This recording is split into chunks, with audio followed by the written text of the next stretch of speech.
Good evening. I'm Missy Wilhelm from the League of Women Voters. Thank you for coming this evening.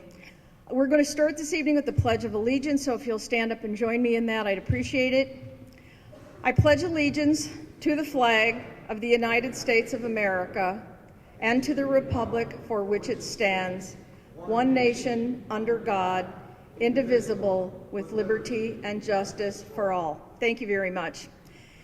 Candidate forums such as this one, sponsored by the League of Women Voters and of Wheaton and Glen Ellen and the Wheaton Chamber of Commerce, provide a nonpartisan venue to give general public an opportunity to participate in the electoral process by asking questions of the candidates about issues that concern them. This is a terrific opportunity for civic discourse, and I encourage you to ask questions. There are some young people in the audience that will be happy to pick up your questions and take them to the card sorters. On behalf of the audience, I want to thank the candidates for participating. All candidates listed by the Election Commission for the races covered were invited to participate this evening. Some candidates declined to attend for various reasons, and a few did not respond to the RSVP deadline. Please join me in thanking the volunteers in the League and the Chamber who are here tonight to assist with timing, collection and sorting of cards, and asking questions of the candidates. I would especially like to thank Steve Johnson and Carrie O'Brien from the Wheaton Chamber of Commerce for organizing this event in partnership with the League of Women Voters of both Wheaton and Glen Ellen. Tonight you'll meet candidates for County Board Supervisor and Forest Preserve District Commissioners for Districts 4 and 6. Tonight's forum is also going to be taped and published on local public access channels in Wheaton, Glen Ellen, and Carroll Stream, and on the internet. Now I'd like to introduce Steve Johnson from the Wheaton Chamber of Commerce. Steve?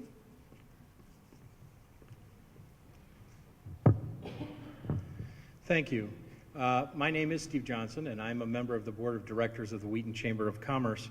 And on behalf of the candidates, I would like to welcome all of our audience here and encourage you to participate in this wonderful event we have planned. It is a mission of the Chamber of Commerce to educate our public and to provide them with opportunities to learn more about issues that impact upon local businesses. This forum tonight, the forum we had last night, are excellent opportunities for the community to gain knowledge about those who seek public office. I do want to remind everybody that we will, on March 8th, have another candidate forum for the Congressional District 6 election, and we'll announce more about that at the end of the evening. The Chamber is very happy to partner with the League of Women Voters of Wheaton and the League of Women Voters of Glen Ellen. This partnership has provided an excellent nonpartisan forum for voter education, and we're glad to be a part of it. Before I introduce our moderator and turn this over to her, there are some people that we do need to thank on behalf of the Chamber. First and foremost, the Wheaton Park District and its Executive Director, Michael Bernard, for giving us this room here again tonight to hold the event. I want to thank the folks from I Have a Bean for providing our coffee again this evening. We enjoy it. And I do want to thank Randy King and Bob Barista of Web Rocket Video, who are videotaping these proceedings so that our voters can have an opportunity to view them either at the Wheaton Chamber of Commerce website, the League websites, or on local cable access. I would also like to thank Carrie O'Brien from the Wheaton Chamber for all the help that she gives me in putting on this event. And without further ado, I'd like to introduce you to Gloria French, who will be our moderator for this evening. Gloria? Thank you. Good evening. The League of Women Voters and the Chamber welcome you to this candidates meeting for DuPage County Board Districts 4 and 6 and DuPage County Forest Preserve Board Districts 4 and 6. And just a note about your program, we will be listening to the candidates for County Board first and Forest Preserve District second. That's what the candidates were told, and that fits their schedule. I'm Gloria French. I'm a member of the LaGrange Area League of Women Voters, and I'll be the moderator. This forum provides an excellent opportunity for the public and business people to meet all the candidates and become more informed prior to the March 20th primary election. Rules for the evening that have been agreed upon by the candidates are these. We'll begin with the DuPage County Board, then followed by Forest Preserve Districts. Questions will come from you There are league members who have cards and pencils walking around. You can raise your hand when you're ready for them to pick up a question from you. League members will then be going through the cards to consolidate questions and hopefully not have not to get rid of inappropriate questions, but please address your questions to all the candidates rather than one specific candidate so that each candidate has a chance to answer. There most likely won't be time to answer all the questions, but a lot of times they can be consolidated, and I'll do my best to cover as many as we can. Lots were drawn to determine the order of speaking, and the person who makes the first opening statement will then move to number 2 when we get to the questions, and we'll continue that way through the questions and through the closing statements. Just a reminder, we're asking you to please turn off any cell phones or pagers or other electronic devices and please hold all applause until the end of each segment in the interest of time. The League claims copyright ownership of all recordings or transcripts produced from this event, and they have arranged to record it, and no other recordings may be made. No voice, image, or other duplication of the forum may be used by a candidate's representative or campaign or in any campaign advertising. A table outside of this room has been provided for their campaign literature. So let's get started with the candidates for the county board. The candidates on the ballot for District 4, Democratic Party, are Charles Ditchman and Dan Bailey. Candidates for District 4 in the Republican Party are Jerry J.R. McBride, Grant Eckhoff, Amy L. Grant. Of those candidates, we are sorry, but we only have one candidate tonight. It's Mr. Dan Bailey.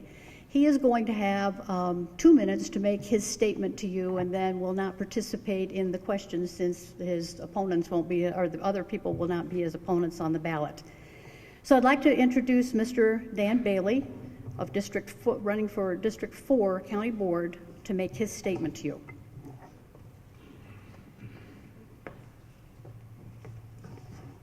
Thank you. I want to thank you all for coming out here tonight to take part in the political process. My name is Dan Bailey, and I grew up in DuPage County in Elmhurst and Villa Park, and I've raised my daughters. My wife and I raised our 3 daughters here in Wheaton, and I have 2 granddaughters also. Right now, I'm a registered nurse at a free clinic in DuPage County. And I see a lot of the people and the results of the economic situation right now. Many of our neighbors unexpectedly show up there. They expected things to be completely different. Before that, this is a second career for me. Before that, I was a locomotive engineer for over 30 years. I also worked in factories, and I worked during that time in the factories and locomotive engineer with health and safety groups to improve workplace health and safety, and also worked with unions to improve working conditions on the railroads. I think that these experiences will be useful in providing another perspective on the county board. I'd like to look at three things on the county board. First, improving efficiency of county services and transparency. Second, I'd like to work on I'd like to work on transportation and urban sprawl. I think that's a major issue that's coming up to the county. And I'd also like to work on improving the services to the constituents, particularly health care. Okay, that was a short 2 minutes. Anyways, thank you very much.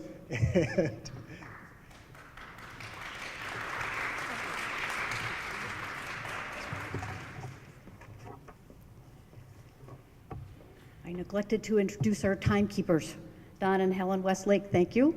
They will be holding up signs to let the speakers know how they're doing time-wise.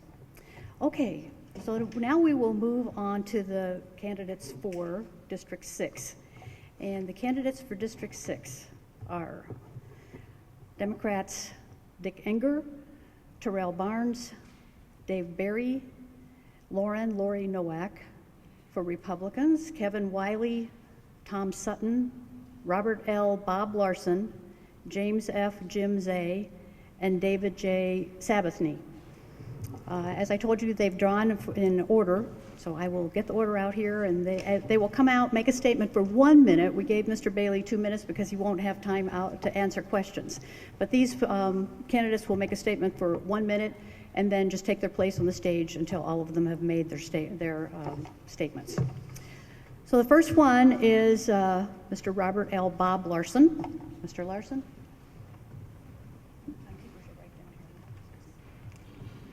Thank you. Thank you all for being here. It's a pleasure to be here. I've been to these events a few times over the years in different capacities. I'd like to thank the Chamber and the League for their support of this and the education of the public on the issues. I think it's important to be involved. I'm Bob Larsen, as you know, and I am currently serving my first term on the DuPage County Board. I was elected back in 2010. I am the chairman of the Health and Human Services Committee for the County Board, and I'm serving on about 10 other committees as well.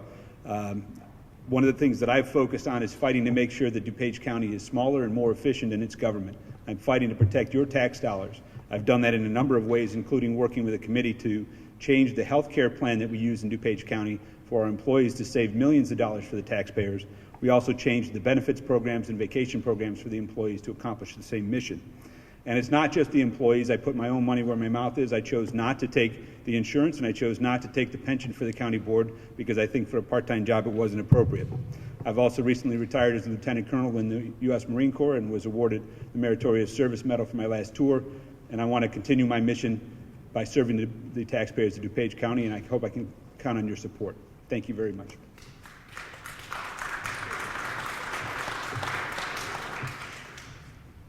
May I ask you please to hold your applause until we've had all of the opening statements? That'll let us get through the time a little faster. Thank you. The second person we're going to hear from is Mr. James F. Jim Zay.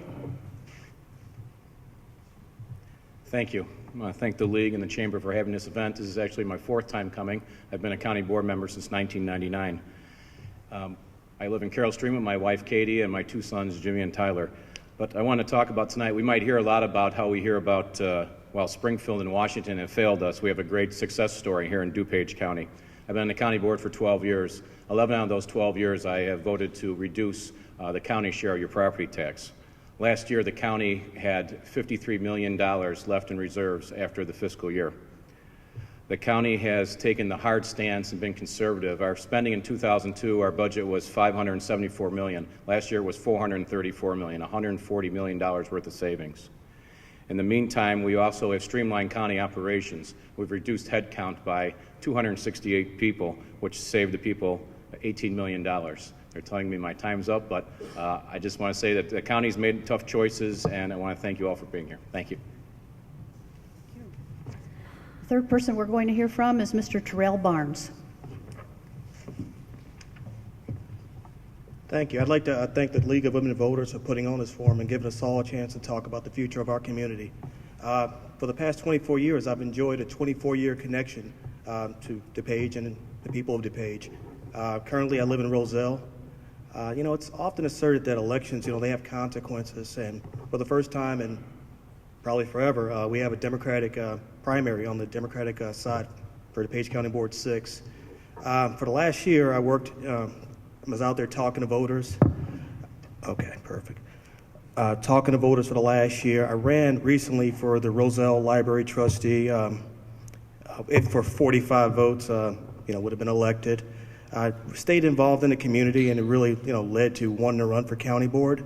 For the last couple of years, I've worked at a nonprofit that worked to raise awareness against for-profit colleges and universities that, took taxpayer dollars and didn't really provide a return on investment. I'm running to bring that ability to organize around big issues to the county board to really work for taxpayers. And I'm told my time is up. We'll get more in. Thank you. Next person we'll hear from is Mr. Dirk Enger. Thank you, ladies and gentlemen. members of the league for sponsoring this event tonight. My name is Dirk Enger, and I am proud to be a proven and strong leader and a voice for the residents of District 6. And as my record can clearly show, I have done that. I am also very proud to have also been awarded recently to have the highest attendance rate of any county board member running this year or seated. I am also one that firmly believes that government exists to serve the people, not the other way around. I am very proud to be here tonight to participate in this forum.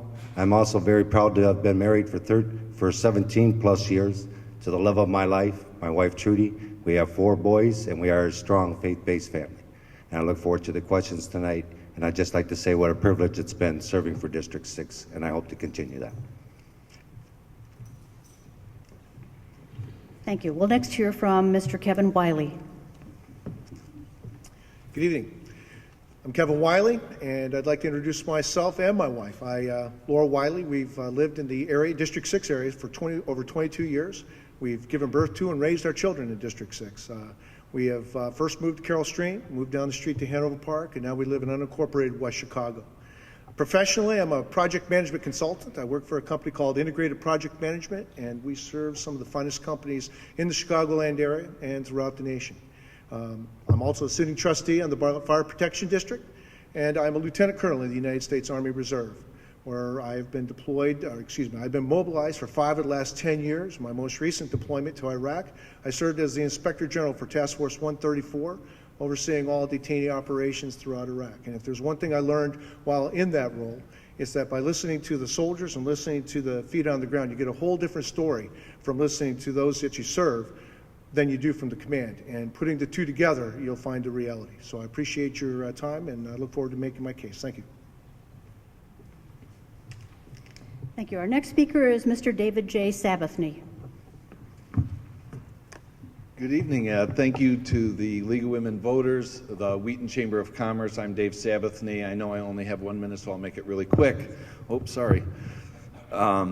I'm 51 years old. I'm the last of 10 kids. I'm a father. I'm a grandfather, and I've been a husband for 30 years, and my wife is here to support me, so thank you for being here tonight. I'm the CEO of the Western DuPage Chamber of Commerce and have the privilege of serving 450 of the best companies anywhere on earth. I've been doing that for 11 years. In 1981, I went to serve my community and found a fledgling Boy Scout troop that was not going to be able to renew their charter. They waited till my 21st birthday. I became the youngest Scoutmaster in the nation, and that started my service to the community. I've been a city councilman for 10 years. I've served on the DuPage Airport Authority for the last 2 years. I've worked on various foundations. And we've been able to accomplish some things. In West Chicago, we took control. I led as the infrastructure chairman to create our own water treatment facility. And I thank you very much, and there's no way to get it in 1 minute. Our next speaker will be Mr. Dave Barry.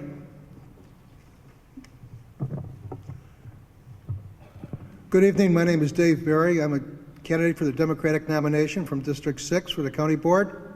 I want to thank everyone for being here tonight. And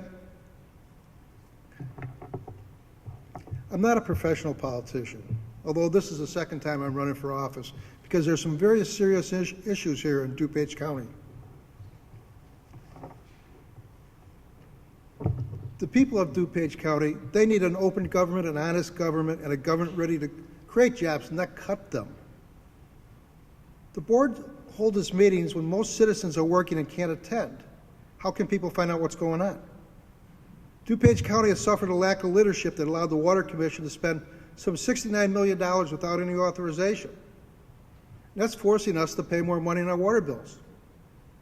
Right now, the federal government is investigating the $10 million in missing money from the DuPage Authority, Housing Authority.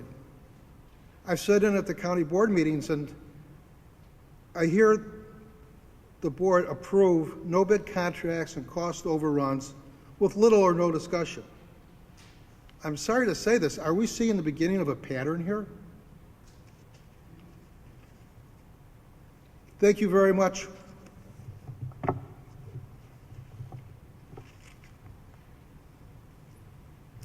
Our next speaker is Mr. Tom Sutton. Good evening, everybody. I'm a candidate for the DuPage County Board District 6 Republican. Thank you. I've probably spent more time than some of the board members at committee meetings and board meetings and may have a better attendance record just as a citizen. I've gone there to many meetings and acted as a watchdog for our people as the board has come up with some policies and taxation issues that would have affected all of us. I've successfully led the fight against an initiative called workforce housing that would have brought into our neighborhoods multifamily subsidized housing without the consent of the people living there. I successfully led the citizens in a fight to stop the implementation of the Phase 1 stormwater fees. This has resulted in approximately $19 million per year savings on our tax bills. To date, that would be about $76 million that our citizens have saved. I'm running to reduce taxes, regulations, and spending, and to give our citizens a voice in the county government. Thank you. Thank you, gentlemen. Will you take a seat now?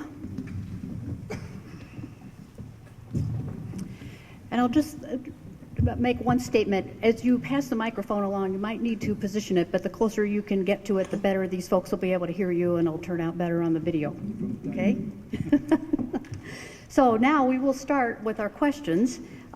Each candidate will have 1 minute to answer the question. Again, the timers are down here, and they will show you the same signs that they've shown you for that one. And we'll start with Mr. Zay. The first question is, please summarize your record and or position on raising or lowering property taxes. Well, thank you. I kind of brought it up. I've been on the county board. I'm one of the longest serving board members. I'm the senior member in District 6. I've been on the board 12 years. 11 out of those 12 years, we voted to reduce your county share of your property tax. That's important. We have to understand that these days everyone thinks, especially in Springfield, you can just keep taking from the same pie. Yeah, every government has to understand that the pie has to get smaller. We have to take less from people. People are hurting right now. We have to take money from. Even though the county is taking their portion, making it smaller, we have to talk to other governments and have them reduce their burden on taxpayers. I mean, it seems like everyone we heard last night that just they wanted to have more programs and spend more money. The state is millions of dollars, billions of dollars in debt, and the county has a $53 million surplus after last year. Thank you. Mr. Barnes, would you like me to repeat the question? It's on property taxes. Right. Well, generally, I believe that property taxes should remain low. Government should really look to trim their budgets and go in and do what families are doing right now. I mean, there's some tough times, as Jim kind of indicated, and it's really incumbent upon those in government to make decisions. I mean, John F. Kennedy said long ago, to govern is to choose. And right now, we're at a point where tough choices have to be made, and property taxes are a thing that hurts working families as property taxes are raised. So really, just drilling down to the levels of government, looking at ways we can save, ways we can be more efficient, lighter, more agile. That's ultimately, what we have to exhaust before we look to even think about the issue of raising taxes, property taxes. So I generally come down on the view of keeping taxes low and building communities that way. Thank you. Mr. Enger, your position or record on raising or lowering property taxes?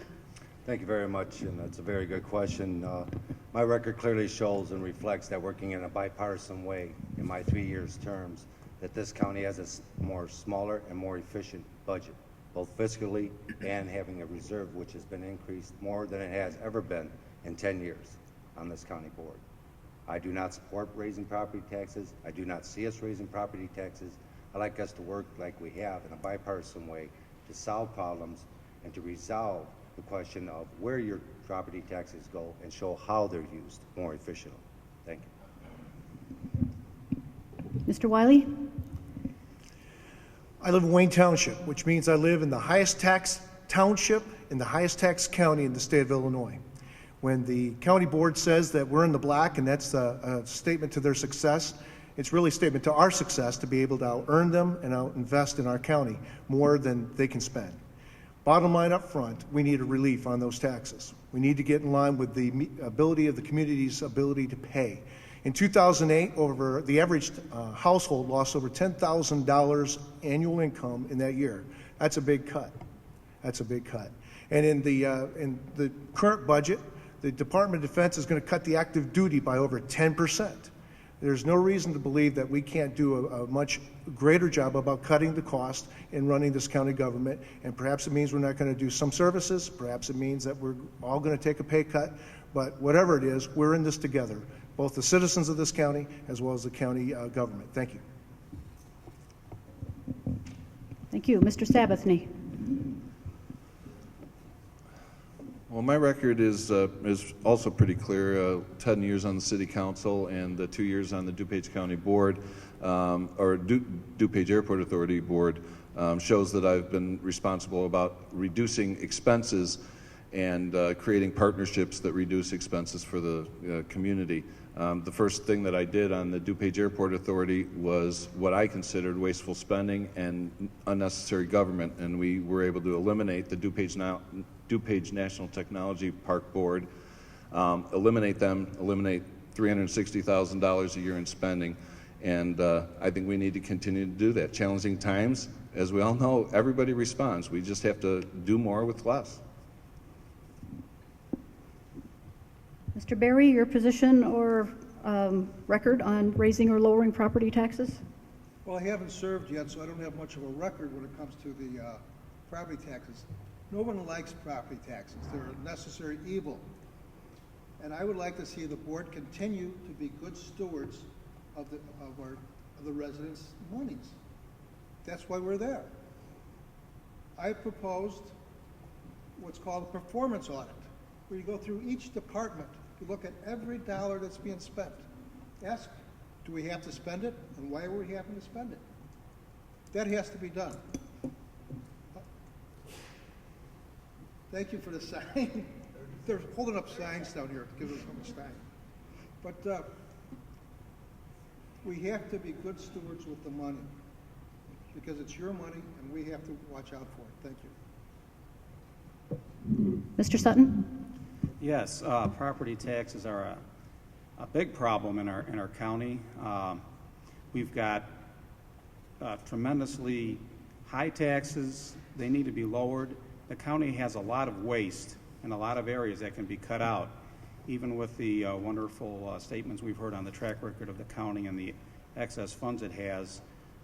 This really doesn't speak to the amount of waste that's still there. I believe we can cut the property taxes substantially that the county, on the county side, by just dealing with waste. For example, we've got a $6 million kitchen remodel that's going into the convalescent center.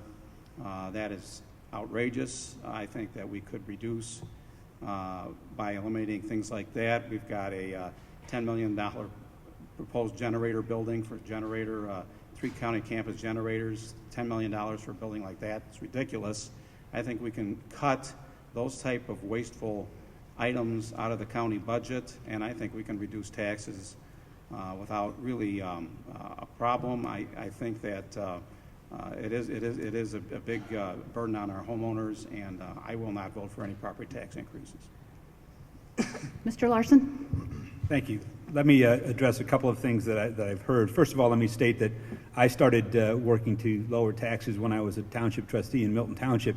We abated money back to the taxpayers. We looked everywhere we could to cut unnecessary expenditures, and we did a great job with that. And in the year plus that I've been on the county board, we've done the same thing. As I said, we reformed our insurance program, we reformed our employee benefits, and we've done other things. Government will grow on its own if you just leave it alone. So you have to be constantly looking for more efficient ways to do things. But I will tell you, the county has done that. There's a reason why we have a lower budget now than we did 10 years ago by a large margin. We audit, we check things all the time. We do them. And respectfully, with respect to the convalescent center issue, I think if you look into the details of that, and the convalescent center falls under my committee, Health and Human Services, they provide a tremendous service. They literally have cabinets and things stacked all over the kitchen. It's a fire hazard, it's dangerous, and they serve 300 plus residents in this county, and they need it. It has to be done, and sometimes you have to spend money to operate more efficiently, which is what we did with our technology program. Thank you. Mr. Barnes, we'll start with you on this next question.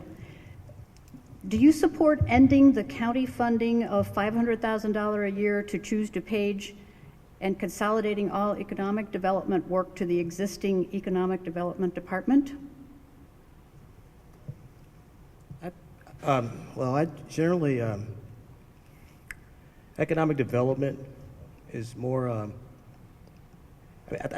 I respect the work of Choose DuPage, what they're doing on the outside. I think, you know, having that outside in kind of approach helps, you know, being able to have someone look at it from another angle and to end, you know, money toward Choose DuPage at this time probably wouldn't be the best thing.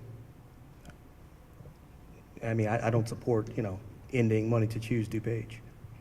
Okay. Mr. Enger. Could you repeat the question? Sure. Do you support ending the county funding of $500,000 a year to Choose DuPage and consolidating all economic development work to the existing economic development department? Thank you. As one that sits on the Economic Development Committee and has for the past 3 years, if this question had been asked last year, absolutely. But due to the new person that we have brought in to be in charge of Choose DuPage, to see the creation of thousands of jobs, to see our county sitting at an unemployment rate of 7.7% right now, we are starting to see growth like no other surrounding counties have. Why? Because we've been aggressive. Do I agree that the Economic Development Committee and the county should step up? Absolutely. That's why I've worked with the chairman coming in 2012. We have the Writers' Cup coming. We're going to try and promote all of our municipalities, all of our TIF districts, and all of our vacant properties. But I do feel Choose DuPage does serve a purpose with the county. I look for it to increase its participation and its transparency to the residents of DuPage County. That's the main thing. All their meetings should be open and should be publicized to all residents. And I do feel that it has made an impact and will continue to make an impact. But we do have to watch it, and we do have to be accountable for taxpayers' money. Thank you. Mr. Wiley, would you like me to read the question again? No, it's good. Okay. Yeah, I would agree. I do not want to see decreased funding for these programs, and rolling it under the economic development programs and making it more transparent to the public is the way ahead. Transparency is what's going to reassure the community that not only are we spending their money wisely, but they're going to see what they get for the results. And we need to be accountable for the success of those programs. Obviously, we have a problem with unemployment in this area. It's a problem across the country. But we can help relieve some of those problems by working with businesses, because they are, after all, the ones that create the jobs. All we can do is create the opportunity to win that business here in DuPage County. So we need to keep funding those programs. We need to keep listening to those businesses and working with them. I know far too often they take business over the state line. They take business out of the country as a result of some of the high taxes that we have. And we need to do everything we can to support business and thus support our communities and our employment future here in DuPage County. Thank you. Mr. Sabathne? Would you repeat the question? Sure. Do you support ending the county funding of $500,000 a year to Choose DuPage and consolidating all economic development work to the existing economic development department? Well, I can't speak exactly whether the $500,000 is exactly right or not, but I can tell you that Choose DuPage it creates a vital, needed service for our county. They have a myopic focus of making sure they serve the community, and we're hearing every day workforce readiness. Our kids are not ready to take jobs. Thousands of them that are out there, and these kids who we all perceive as being technology savvy. Aren't able to take those on. They don't understand how to go into the workplace and realize the successful jobs that are there. Simple things are being brought to them. Workforce readiness is just one of the things that Choose DuPage does, but all the resources that are available, these businesses, these owners are working 12, 14 hours a day. They can't have the time, they don't have the time to go out there and find those resources.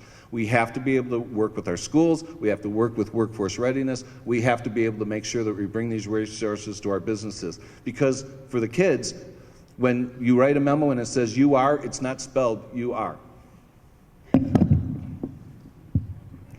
Mr. Berry? Yes, I happen to agree with Mr. Enger. Several years ago, I was following Choose DuPage, and there were a lot of problems going on there. Thank you. There were a lot of problems with Choose DuPage. Today, I have a different opinion. It's working. Now is the time not to cut their funding. I think we have to keep it up. We have to make sure that they're transparent, the meetings are open, because they're using taxpayers' money.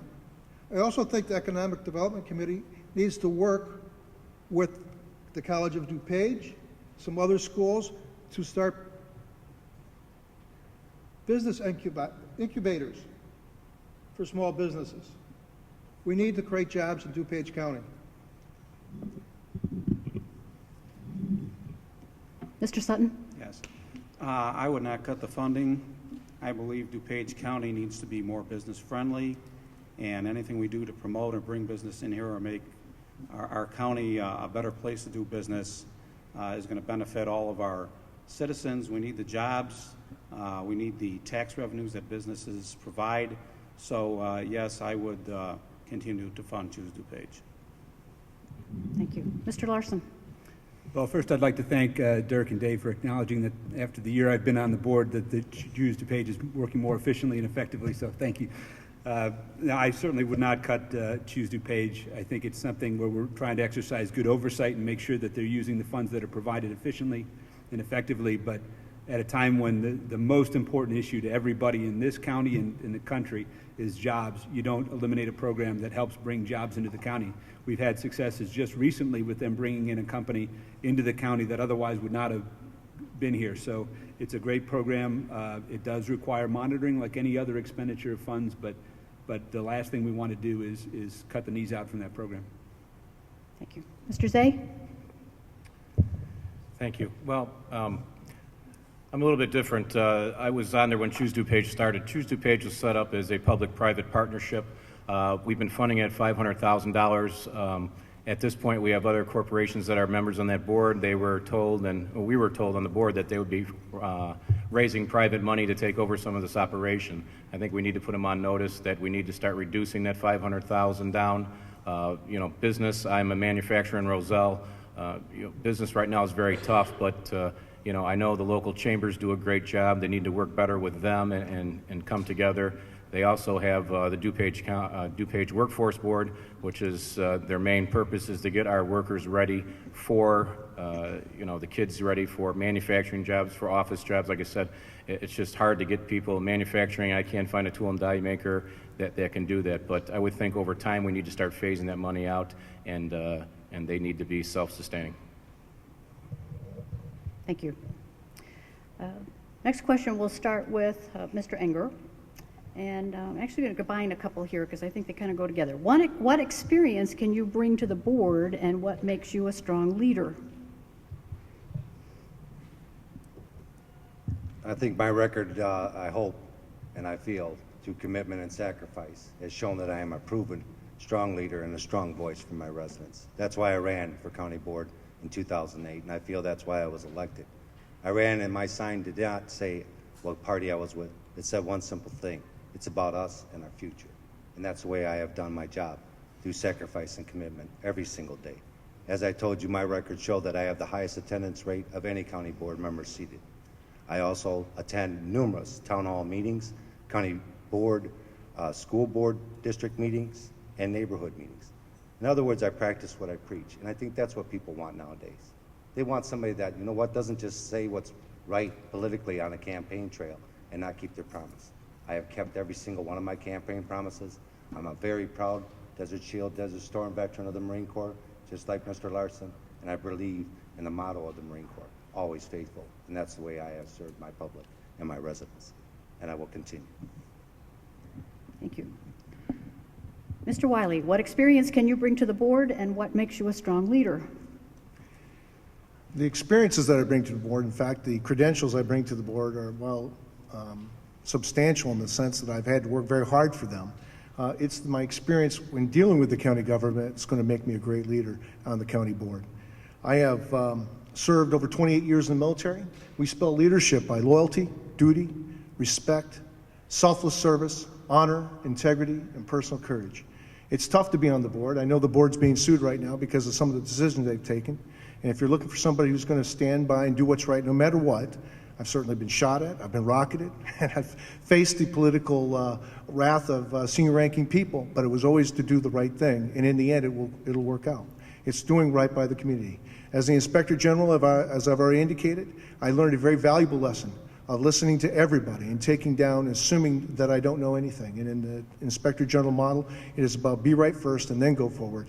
I need to listen to the public, I need to listen to what they're saying, and then try to understand what it is that we're doing in our policies, procedures, and ensure that we, as a government, serve the community. Thank you. Thank you.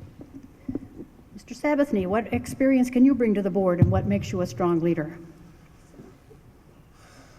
Well, I can bring up any number of examples. West Chicago was approached like everybody else to, sign on to Lake Michigan water, and there was a lot of pressure. In fact, from our own current mayor, who argued against it. But our community needed it, and we needed to take on that fight. So we built a $30 million facility.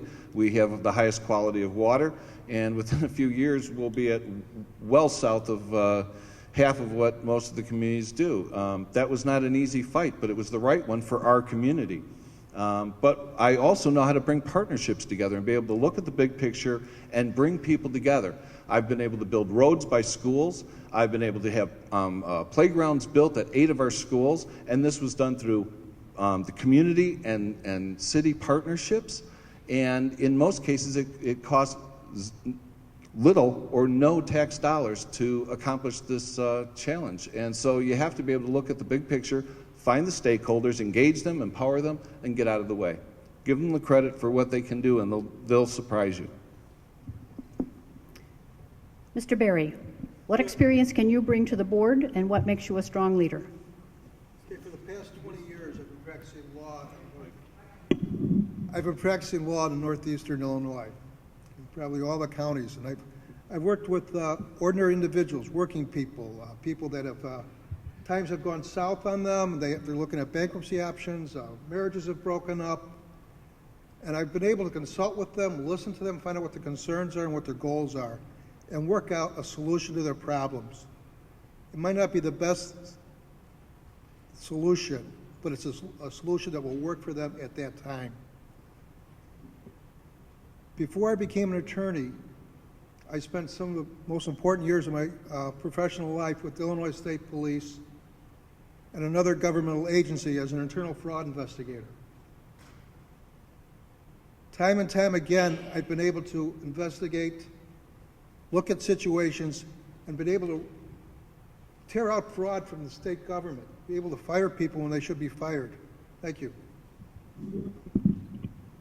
Mr. Sutton, the experience you can bring to the board and what makes you a strong leader? Yes, I have a strong business background. Therefore, I know how to balance the budget and make ends meet. I also have a strong leadership experience and background in the county, leading our citizens into participation in the county issues, whether it's taxation or regulation, and leading them into a better awareness of what's going on in the county government. And I believe that as a board member, I'll have even a better position to bring our citizens and the people into county, into involvement in the county board. I think it's important that citizens participate. We don't have great citizen participation at this point, and I believe that we can improve that. And I believe I can, with my background and ability to lead people, bring people and let them have a voice and get them more involved in our government. Thank you. Mr. Larsen, what experience can you bring to the board and what makes you a strong leader? Well, Marine Corps officer training has been referred to as the best management training program in the world, and I spent 21 years learning how to be a leader there. I have come to the DuPage County Board, and I was immediately elected by my peers as the chairman of the Health and Human Services Committee, which is an important committee on the board. And I think if you speak to the staff, they've come up to me without my asking and have said, they've been impressed with how I've dug in and learned what's going on in the board, and I ask the right questions. I think it's very important when you go to meetings. You can have the best attendance in the world, and my attendance is right up there with Mr. Enger's, but you have to be prepared to participate in those meetings, and that's what leadership is about, is doing your homework, learning the issues, and then being unafraid to speak your mind and to step up and fight those issues. As an attorney, I've had my clients trust me with multi-million-dollar cases because they know that I'm going to look out for their best interests. My educational background includes a degree in government and economics from Notre Dame, and I learned in that way both how to run a government and what works economically and what does not. So I think my background fits very well. Thank you. Mr. Zay, the experience you bring to the board and what makes you a strong leader? Thank you. Well, I'm one of the few non-lawyers on the board. Like I said, we have a business in Roselle, so I know how it is to live check to check. When I started our business, we had 35 employees. We have 15 now, and that's majorly because of major customers of ours taking their work over to China. So you need people to stand up. I'm a very independent voice on the board. I disagree with my colleagues from my party, with Dirk. But one thing you do, the only time you're ever political is when you come here and do forums. When you take an oath, you represent all the people. I think my experience talks about my years on the board. We've reduced taxes. I've been recently named the new chairman of the Water Commission. The reason why Chairman Cronin put me there was because I'm going to mix it up and ruffle feathers and change the way things were done at a place that was poorly run and poorly managed. I think my experience and leadership goes on that, but I think mostly that experience. It's a tough game there in government. You have people that are going to stand up and talk, and I don't have as great attendance as Dirk. I've made 274 meetings out of 277, so I've only missed 3 in 12 years, so thank you. Mr. Barnes, what experience can you bring to the board and what makes you a strong leader? Finally, a question I love. Well, again, for the past couple of years, I've worked in a nonprofit that worked to raise awareness against for-profit college universities. So I've won on a big issue. Last year, during June of last year, the state legislature cut off MAP grant funding to for-profit college universities, and that was based on my work and the work with many people in the community. Being able to organize around a big issue, being able to build coalitions is key. That sort of leadership ability from the grassroots level, being rooted in the lives of everyday people is a big thing. Being a fighter, one. Working my way through law school. Not a lawyer, but through law school at Loyola University, being able to just carry on and fight through and be rooted in the community. That's what I'm looking to bring to the county board overall. Okay. Thank you. The next question we will start with Mr. Wiley. Actually, I'm going to put 2 questions together here because I think one of them is a pretty short answer. One of them is, do you favor privatization of the convalescent center? But I think maybe it goes with this next one because it states, the board made a prudent move in combining the DuPage and Kane counties, respectively, juvenile facilities. What other fiscal opportunities do you see as possibilities? I believe that private industry does it far better than government industry in most cases. And when it comes to detention facilities, I hate to say I got a good deal of experience in that as a result of serving in Task Force 134. But that said, there's a lot of whitewash, a lot of credit that we take for government when in fact we simply don't need. We need to get out of that business, and we could outsource it and be more efficient. The opportunities that I would be focused in on are going to be those opportunities where I think some services are just provided better from a geographical perspective. Using my time on the Bartlett Fire Protection District, fire district serves the community immediately to its left and right. When we need service from the DuPage County Sheriff's Department, unfortunately, it's very difficult for them to get through the entire county, and we ought to have tighter intergovernmental agreements so we don't have to invest in such a large force to cover the entire county, but we can leverage the forces from the municipal governments. Those are the kind of opportunities that I see, and my time is up. Thank you. Okay, Mr. Sabathne, do you favor privatization of the convalescent center? And kind of wrapped up at that, the board made a prudent move in combining DuPage and Kane County's juvenile facilities. What other fiscal opportunities do you see as possibilities?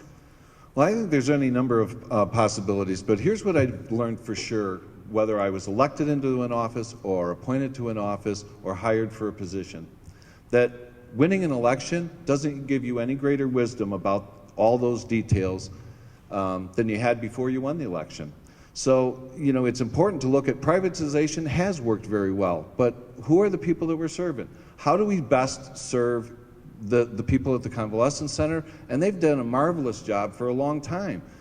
It's an old facility. It needs a lot of work. You talk about infrastructure costs and things like that. It's not as simple as just saying, hey, I can privatize and I can save some dollars. What's the consequence to the service that you're providing those taxpayers? Because they deserve a good balance of both of those things. So I think you take on those issues one at a time, you make your best decision. And, you know, when it comes to, you know, youth detention, you know, I'm going to count on the people who are dealing with them every day to try to guide us through that, and then apply my own, you know, vision and ability to reduce costs and try to look at creative solutions for them. Thank you. Mr. Berry, do you favor privatization of the convalescence center? And the board made a prudent move in combining the DuPage and Kane County's respective juvenile facilities. What other fiscal opportunities do you see as possibilities? Well, I happen to agree with Dave when it comes to the privatization of the health. I don't believe it's necessarily a good idea because, like he mentioned, you have to look at who's being served, and if you privatize these services, will the people get the same level of service? I mean, that's an important question that has to be considered before we do away with anything. I spoke against combining the juvenile detention centers in Kane and DuPage County. I believe that we had a very good system. It was serving the people here in DuPage, and I don't think we should have given it up. And I think we have to look at each item on the budget year in and year out. Is this going to produce services to the people of DuPage County? Thank you. Thank you. Mr. Sutton, would you like me to read the questions again? No, thank you. Okay. I believe that we need to set up a committee within the county government that would take a look at everything we do and take in the information that's necessary to make the decisions on whether any branch of government or any government function should be privatized or is better off being left under county control. And that doesn't mean that if something's left under county control that there isn't a better way to run it. I think it's going to take some research, and I think it's, you know, it would be a good investment of county board time and resources to pursue that. As far as the convalescence center is concerned specifically, I think that would need to be looked at on a case-by-case basis. We do have some wonderful facilities in West Chicago and Bartlett that are newer, and a lot of our convalescence center funding comes from grant money that doesn't come through the county. And I think that, you know, it is a possibility that we could take advantage of some other facilities in our county, but I think that everything needs to be put on the table, and I would be willing to look at anything that would help reduce costs as long as it did not cause a problem for our citizens. Thank you. Mr. Larsen, would you like me to read these again? I don't need it again. Okay. Two things really quick. With respect to the Juvenile Detention Center, those who've been following the issue in the papers know I was sort of the lead voice that pursued and got the joinder of the two facilities, and I think it will save the taxpayers of DuPage County about $1 million a year. I met with both staffs. I made sure that it was a facility that was going to be safe and serve the interests of the children of DuPage County and the children of Kane County, and I think it's a good deal for both counties. With respect to the convalescence center, as I said earlier, that falls under my committee, the Health and Human Services Committee. I meet on a weekly basis with Beth Welch, who's just an amazing person who runs the convalescence center. And she and I have talked about the fact that although the county doesn't fund much of the DuPage Convalescence Center now, most of it comes through Medicare, we have funding issues. The Medicare reimbursements are going down and changing every single year, and at some point the numbers don't work anymore. So are we looking to privatize? No, but we would be foolish to not keep our eyes open always be studying the issues and find ways to make sure we're running the facility as efficiently as possible. And if a time comes where it's not feasible to do it anymore without perhaps private management or some aspect of privatization, then we have to have our eyes open and study the program. Thank you. Mr. Zay? Thank you. As for the convalescent center, no, I don't believe in privatization. That's the crown jewel of DuPage County. I mean, people depend on us, their homes. You know, government is not there for everybody, but it's for those people who can't help themselves. And the convalescent center has done a great job. We continue to upgrade. Bob has done a great job in his year over there. So I don't think privatization is the way to look at the youth home. You know, I disagreed with Bob. I just thought we went in it too fast. I mean, ultimately, that might have been a good decision to take it over there. But, you know, I thought we should have took a little bit longer time, got our municipal partners involved in it. You know, my thing is that, you know, when we talk about, you know, privatization or looking at cutting costs like the state does, state passes unfunded mandates back down to the county. I don't want to pass unfunded mandates back down to the municipalities. I think when you look at privatization, I think we can combine, like Chairman Cronin's looking at, a lot of these smaller boards, mosquito abatements, a lot of these little boards that are out there that can be combined into the county and save taxpayers millions of dollars. Thank you. Mr. Barnes? No, I do not support the privatization of the convalescent center. I think when we look at privatization, we got to ask the question, is it vital? The convalescent center clearly is vital. As far as the youth home is concerned, I did not support the privatization of that and having that leave the county. Privatization is a thing where it has to be looked at in a way to see if it's feasible, first of all, seeing if it's vital. If it's something that can be done cheaper and it really doesn't, run up cost. Because, when you privatize it out, you're still picking up the shortfall if, it's not done correctly. So really doing it, nailing down, doing the feasibility study, seeing if the job will be done right. In the case of the convalescent, I really do not support privatization. Okay. Mr. Enger, would you like me to read this again? Yes. Okay. Do you favor privatization of the convalescent center? And also, the board made a prudent move in combining the DuPage and Kane counties' respective juvenile facilities. What other fiscal opportunities do you see as possibilities? Thank you. As one that has sat the longest on the HHS committee, Human Services Committee for District 6, these past 3+ years, and also the vice chairman of HHS, I helped and supported the Blue Ribbon report, which came back finally after 5 years, which clearly showed the need of improvements to the convalescent center. I worked diligently with all members of the Human Services Committee to make sure those improvements were done and are continued. We've invested millions in it. It is the jewel of this county. It is also an obligation that's owed to the seniors of this county that were taxpayers and made this county. And I am for consolidation of services, but when it comes to the convalescent center, you would have to have a very strong case.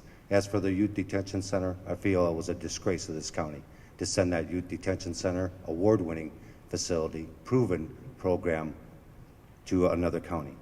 And therefore, in my opinion, jeopardizing not only the outstanding program we have, but the safety of our youth, and inflicting them to procedures such as strip search and that, which we do not do here, and I would never condone. And that was my campaign promise. Thank you. At this time, we're going to move to closing statements by the candidates. They will each have 1 minute to make a statement about whatever you want to tell the people in your closing remarks. And we will start with you, Mr. Sabathne. Wow, 1 minute is not a lot of time, so I'm going to try to make this quick too. And I know I'm going to get the stop sign, and God bless you. Thank you for doing that. There's a lot of places we can change, but we need to make the changes that the community has been asking for and looking for and talking about, and we haven't talked about here. Some of that is the pension reform. We need to address this for public officials. I'm not going to take the pension, not because I have one somewhere else, I don't, but it's just not right. I mean, if you serve for 20 years on DuPage County Board, you'll be paid $1 million. The idea that you would then collect another $1 million after you stop working on a pension as a DuPage County Board member is just not right to me. I think the pension program ought to go to the same kind of formula as Social Security. 40 quarters. How dare somebody walk into a $150,000 job, having never made more than $75,000 a year, and quit after a year and then get 85% of that. It is absolutely ridiculous. It's unacceptable. It shouldn't be agreed here. And we have to take care of that. Let's do the common sense things that everyday people have to deal with every day and have had to deal with. I do have a website, DaveForDuPage.com. Thank you. Mr. Berry? First of all, I want to thank the League of Women Voters, the Chamber, everyone who came here tonight. It's cold outside, and I appreciate you leaving your warm homes and coming here tonight. And I want to thank the other candidates on this at this forum. Now, I don't think before I was able to say that I'm from Bartlett, Illinois. My wife Christy is here, and she's supporting me, which is if she wasn't, I wouldn't be here tonight. Now, if I'm elected, I don't know how much I'll be able to get done, but I know two things I'll do. One is I'm not going to take the pension for the same reason Dave isn't going to take the pension. It isn't right. I mean, people work a lifetime before they get a pension or they can take their IRAs out. It's not right. I'm not going to take a pension. The other thing I'm going to do is I'm going to keep track of my time. And every month, I'm going to post on my website the amount of time I spent on county business. When I knocked on doors, people ask me, what do you do in the county board? Other than say, spend money and some of the things, kind of like, you'll know how I spend my time and your money. Thank you. Thank you. Mr. Sutton? Yes, I'm going to pledge to our voters that if I get a position on that board, I'm going to work to reduce regulation that is hindering job growth in our county, reduce excess spending, and work to reduce property taxes, and also work to repeal a 0.25% sales tax that was put on several years ago that never went before the voters for approval. I will also not be accepting a pension under the current system. I don't believe that funding pensions of this size for these reasons on the back of the taxpayers is right. So no, I will not accept a pension.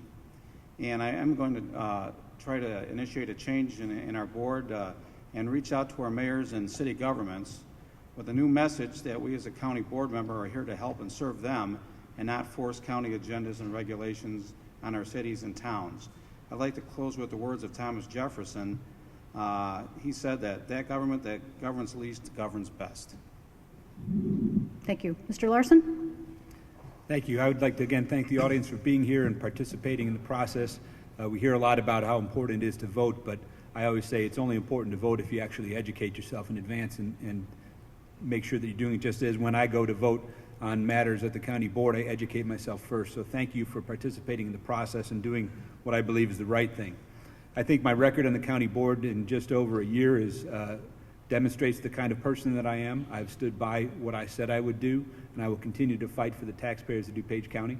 I should say that if you see me scoot out of here shortly after the meeting, it's not for any disrespect to any of the fellow candidates, but it's my mom's 75th birthday tonight, so I've got to meet her for dinner. I have to be here, and I have another birthday. It's my wife's birthday. I can't tell which one it is, but I have to plan for that as well. So thank you all for being here. I appreciate your time. Thank you for doing a wonderful job as moderator. Thank you. Mr. Zay? Thank you. I want to thank everyone for coming out. I want to thank the candidates. This is, 12 years on the board. We don't do enough of these. I don't want to get to the point of the presidential debates, but this would be nice to have at least 4 or 5 more of these. I just want to say that I have a proven record on the county board. We've made DuPage County a fiscally responsible government. We've reduced your property taxes. We reduced the size of our budget. We streamlined and cut jobs and positions there that weren't needed because of, new technologies that you just don't need people sitting around there anymore. I have been the chairman of the county stormwater committee for 11 years. I've worked very hard to get funding for stormwater, for flooding issues that we have here on the west side of the county, that the east side of the county has always benefited for years from the lion's share of the money. We're now getting money onto the west side of the county. And I just hope that everyone gets out, looks at the issues, and again, appreciate everyone being here tonight. Thank you. Thank you. Mr. Barnes? Thank you. I'd like to thank the League of Women Voters for putting on this forum today. It was great. If elected, we're all together. We're asking for a job ultimately, And what could I pledge, if elected, if you entrust me with the county board position? I can promise to you that I'd go to work every day and work on the issues that affect working families. It's been an extension of, my entire life, that advocacy work, working, against the for-profit colleges, universities, working for the big things.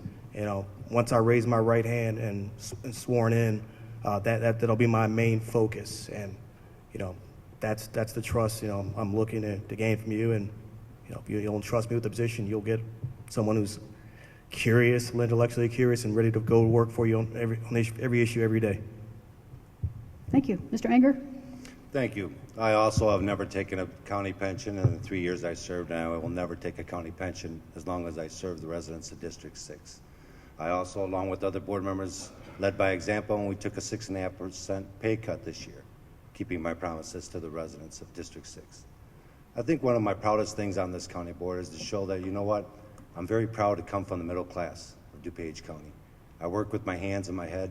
I'm a union iron worker 27 years. I've helped build this county hospitals, schools, roads, one at a time. And to stand up here as an average Joe, one that doesn't have a college education, but has the heart and the pride and hopefully the respect of those that he's trying to represent to make a difference. Our t-shirt said, "Together we can make a difference." This year, we have proven, together we have made a difference, but we have much work to do. I'm asking for your support and your confidence that we can solve the problems of this county. But more importantly, let us never forget the words of John F. Kennedy, a man who I admire and hold up with great respect. If a free society cannot care for the many who are poor, it surely cannot save the few who are rich.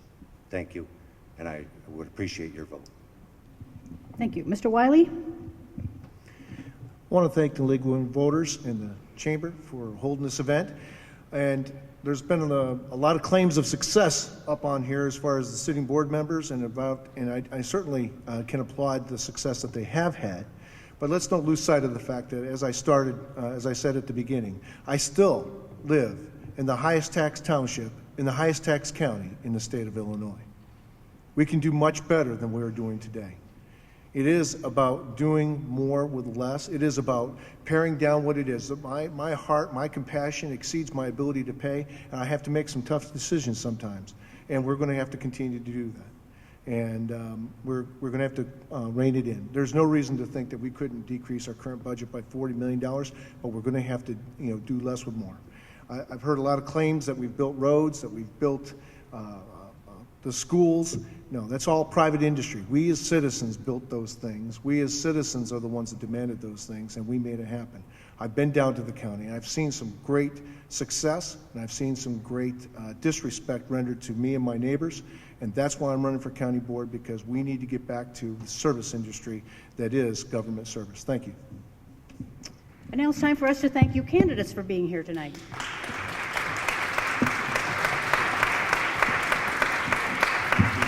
So we'll ask you to step down, but stay if you like. You don't have a birthday party, so that people can meet you afterwards.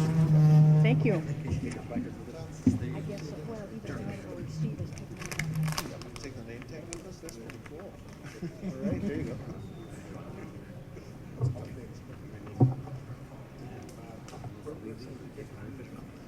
And we'll be asking the candidates for the Forest Preserve District 4 to come forward.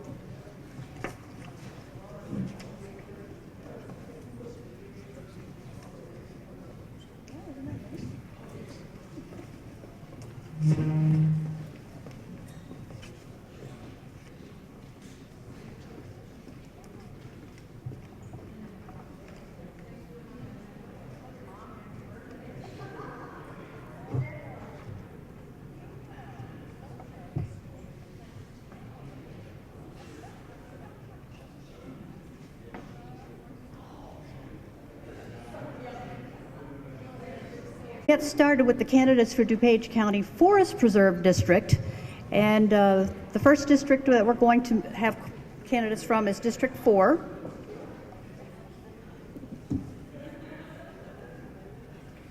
Here we go.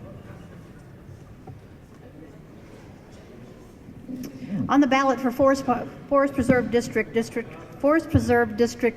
board member in District 4, will be Robert D. Flesvig, who's not with us this evening, and Mike Formento, and Tim Whelan. So Mr. Formento and Mr. Whelan will start with their opening statements, which will again be 1 minute each, and the timekeepers will tell you when you've got 30 seconds, 15 seconds, and the stop sign. And so we'll start with Mr. Formento first. Welcome. Thank you. My goal as a commissioner has been always to work on behalf of the people of DuPage County. My record demonstrates both a commitment to sensible problem solving and a support of broad-based community interest. As your Forest Preserve Commissioner, the staff has nicknamed me the financial watchdog because I carefully review every dime that is spent. The Forest Preserve is our living green space, and as your commissioner, I have worked to lead the charge to improve our environment. I am pleased to announce that I've been chosen by the Sierra Club as the only candidate in District 4 to receive their endorsement for my efforts in conservation and preservation of open space. When you call me, I will call you back with an honest answer. I never duck an issue, but rather hit it head on. I have never voted for the pay raises for commissioners. I won't vote to increase your taxes. I wish to continue to work for the people of DuPage County to enrich their quality of life now and for generations to come.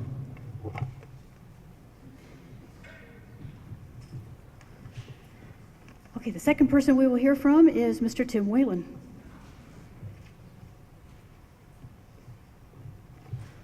I'm a candidate for the Forest Preserve because I'm a DuPage County taxpayer. Commissioner Formento calls himself taxpayer's watchdog, but he's not watching my taxes and he's not watching yours. On his watch, he woke up to the fact that an IT department head was diverting $12,000 a month to taxpayers' money over the past year.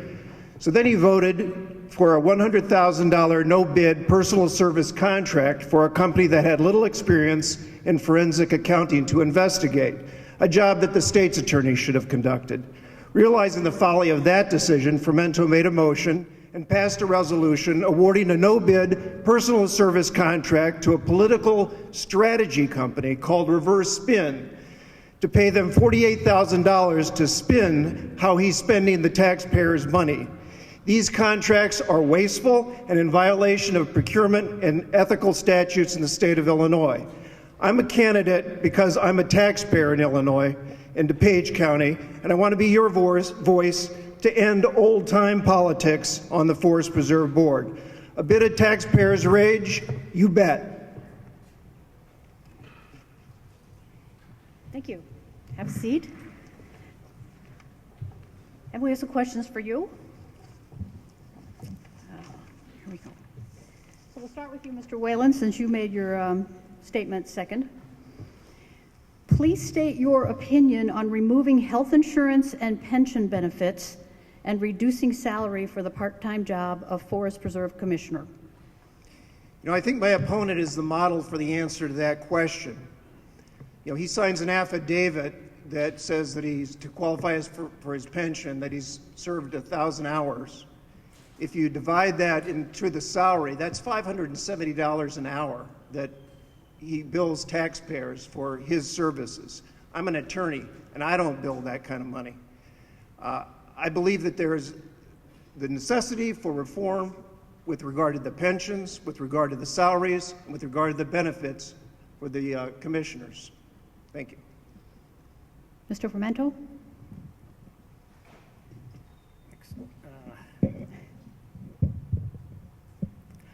As I indicated in my opening statement, I did not support the increased salaries for commissioners. I attempted to separate the questions so that I'd be able to vote separately on my particular salary. Unfortunately, it was a courtesy that was not extended to me. As far as the health benefits are concerned, we review those very carefully each year. And I think that the health benefits that we provide for our staff are very good. I also think that the pensions have also been reviewed carefully.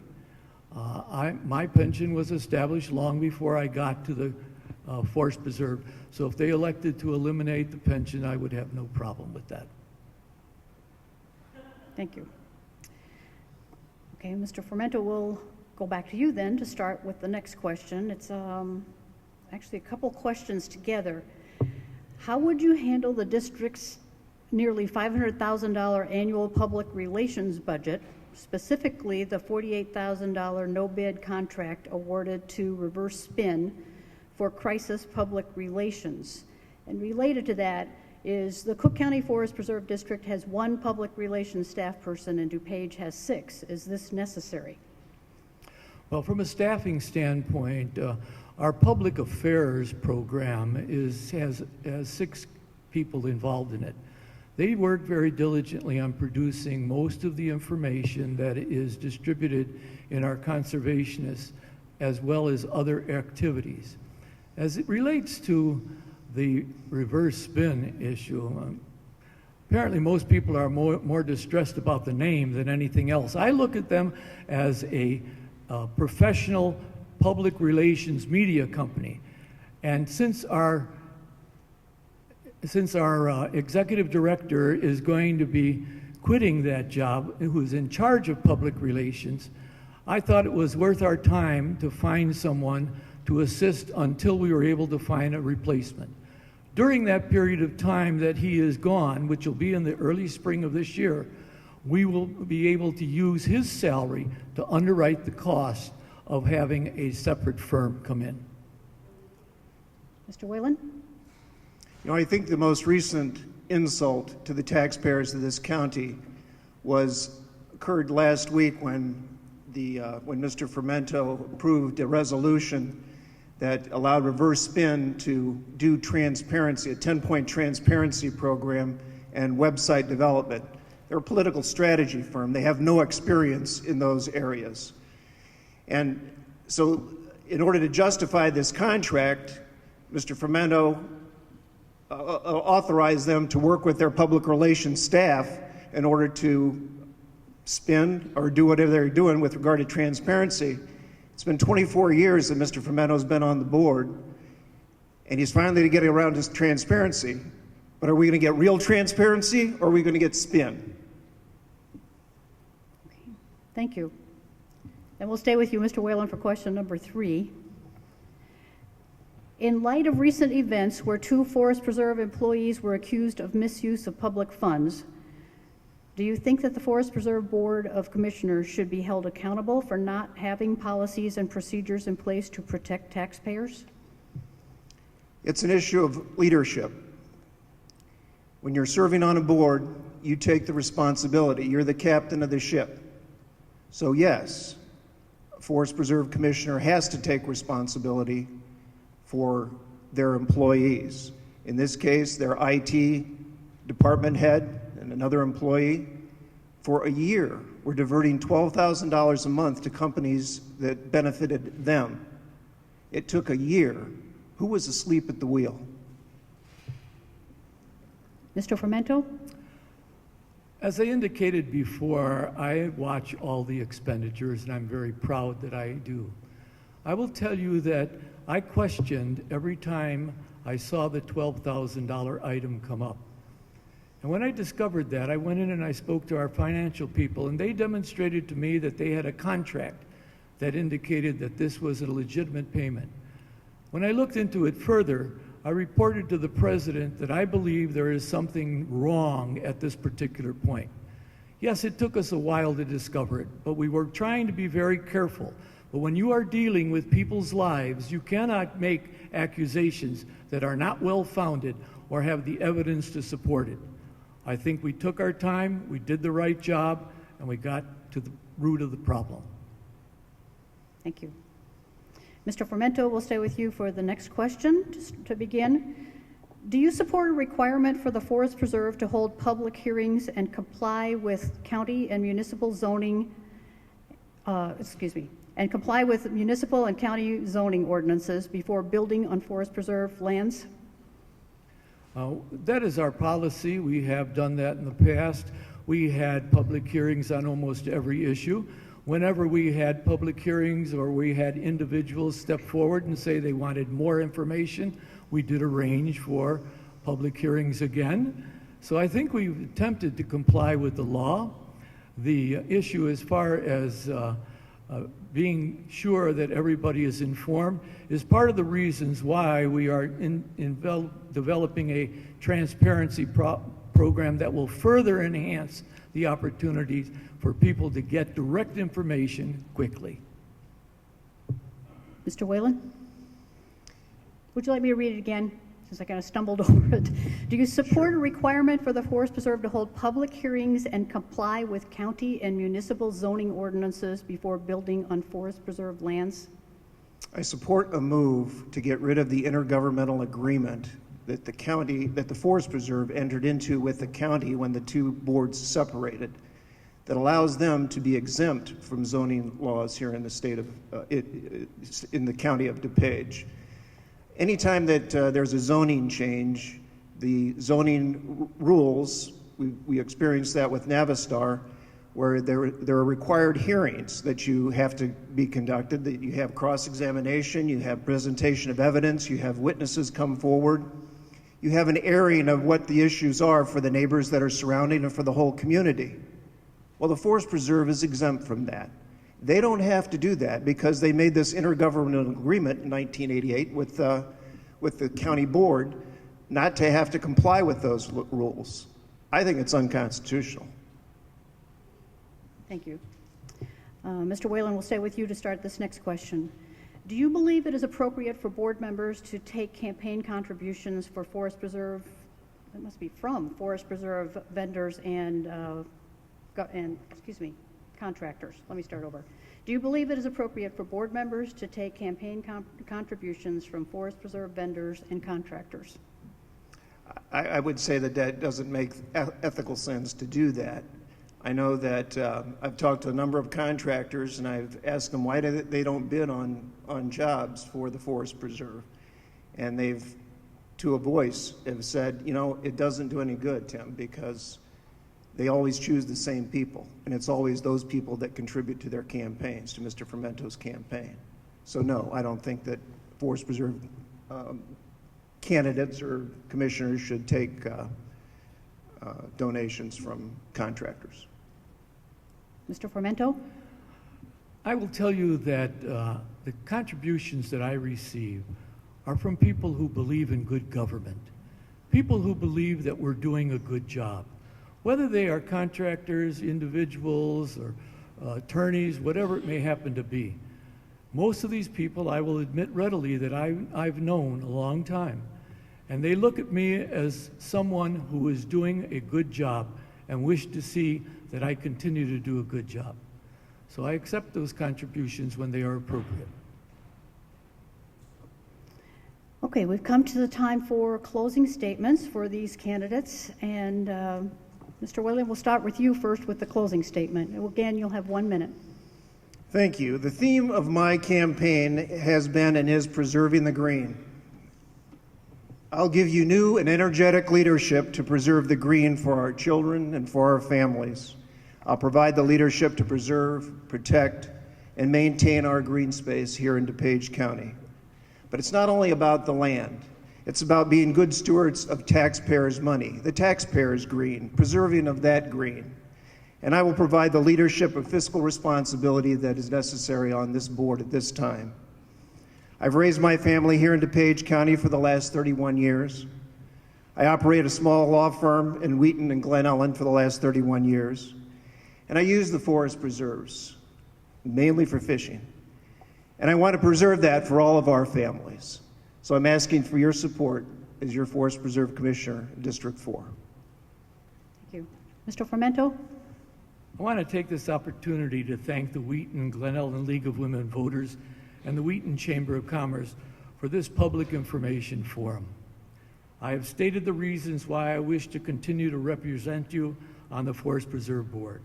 As a 42-year businessman in Glen Ellen and as your current commissioner, I have the experience, the enthusiasm, and the desire to continue to serve the people of DuPage County as your Forest Preserve Commissioner. I will continue the district's mission statement for conservation, for education, and for recreation for the benefit of all the people of DuPage County. I ask for your continued support, and I ask for your vote in the March 20th primary. Thank you. And we thank these candidates for being with us this evening.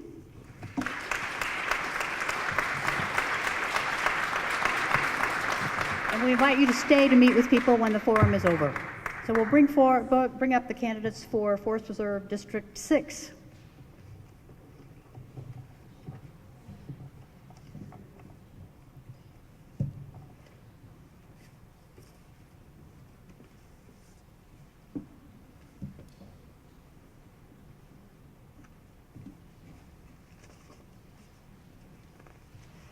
All right, again, these candidates have drawn numbers for the order of giving their opening statements and answering questions. And the candidates on the ballot, in order on the ballot, are Shannon M. Burns, Art Pierscionek, Al Murphy, Kory Andrew Atkinson, and Pete Connolly. And the order for their speaking has Mr. Murphy, Mr. Al Murphy, starting first with his opening statement. Again, they're 1 minute long. Mr. Murphy?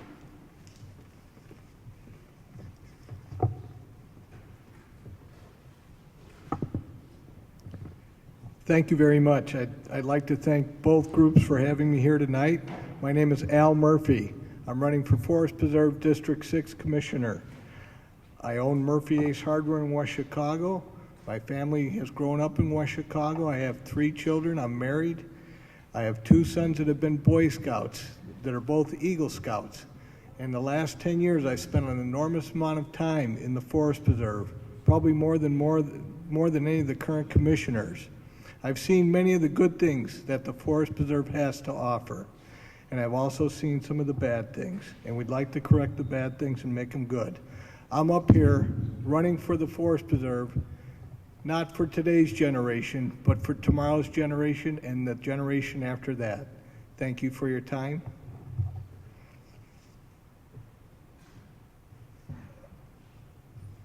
Thank you. Mr. Art Pierscionek is our next speaker. Good evening. Thank you all for coming tonight. My name is Art Pierscionek. I'm a resident of Bartlett, lived there for 28 years. Married to my wife Regina for 26 years, and we have a 16-year-old son, attends South Elgin High School. I served 2 terms on the Bartlett Fire Protection District for 12 years, and I got to see a lot of different ways of managing and leading while on the Bartlett Fire District. Excuse me, lost my train of thought. 30 seconds. I'm running for the Forest Preserve to try and make it a better place, to make sure that our taxes are being spent wisely. I believe there's always room for improvement. I was a big fan of Roger Kotecki, who was our current Forest Preserve Commissioner. He worked very hard for our area, and I want to see that continue. Thank you very much. Thank you. Ms. Shannon M. Burns is our next speaker. Hi. Did you know that DuPage County was among the first 5 counties in the United States to establish a forest preserve district? That was over 100 years ago, and we've still got a great thing going here. And I'm running for this position because I intend to be part of making it even better.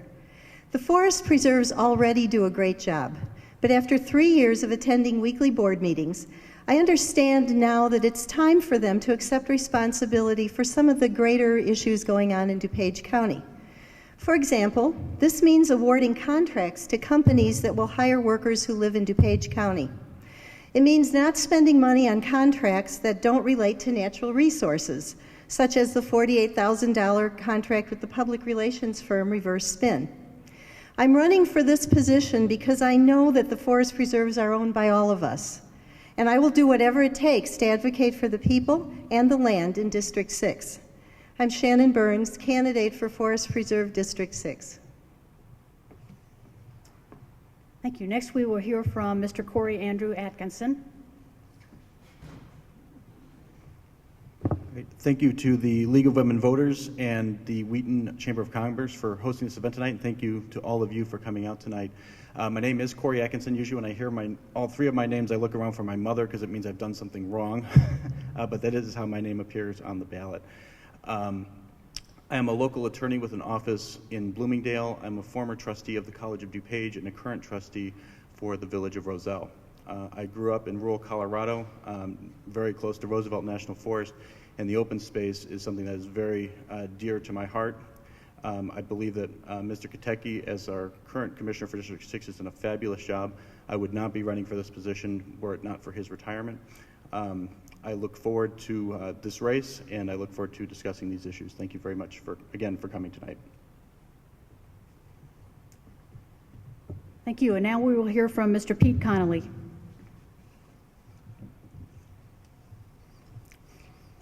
I want to thank the League of Women Voters and the Wheaton Chamber of Commerce for hosting the event this evening. I am Pete Connolly, and I want to be your District 6 Forest Preserve Commissioner. I have a history of public service, serving in my 18th year as an elected village trustee for Wayne. I have a 40-year career in finance. 34 years of that was as a commercial banker, helping companies grow and create jobs. I think my business and analytical skills I honed during that time will be a benefit to the district in being vigilant with controlling expenses and maximizing the value of services we deliver for our tax dollars. And I also have a history in conservation. I'm currently on the board in the Finance Committee of the Conservation Foundation, which is the oldest and largest conservation organization in Illinois. And I think that was real key in getting the endorsement from the Sierra Club. Thank you. Thank you. Will you all take a seat?